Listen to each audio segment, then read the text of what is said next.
বহুদিনের বন্ধুত্ব কাজরি আর দীপকের। একসময় দুজনেই একে অপরকে ভালোবেসে ফেলেছিল, কিন্তু প্রকাশ করেনি। এই কেন বলেনি তদন্তে নামলে কি মিলবে সেটা বলা খুব কঠিন। তবে হ্যাঁ, বন্ধুত্বে কখনোই কোনো ছেদ পড়েনি।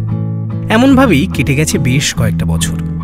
কাজরি এখন বিবাহিত, আর দীপকের সামনের বছরেই বিয়ে, পাত্রী প্রিয়াঙ্কা। তবে এখানেও একটা জটিল সমীকরণ আছে।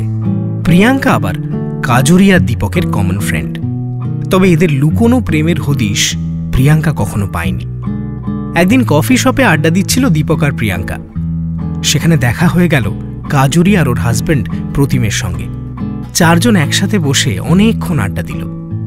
ওঠার সময় কাজরি বলল, দেখিস, বিয়ে করে বন্ধুদের ভুলে যাস না, দুজনকেই কিন্তু বলছি। প্রিয়াঙ্কা কিছু বলার আগেই দীপক বলল, আমি তো কোনো কিছুর জন্যই সময় করে উঠতে পারি না। এই তো সামনে প্রেমিকা বসে আছে, ওকেই জিজ্ঞেস কর না কতটা সময় দিই। হঠাৎ প্রতিম বলল, সে কাজরি কি করে বলবে বলো তুমি প্রেমিক হিসেবে কেমন, ও তো আর জানে না।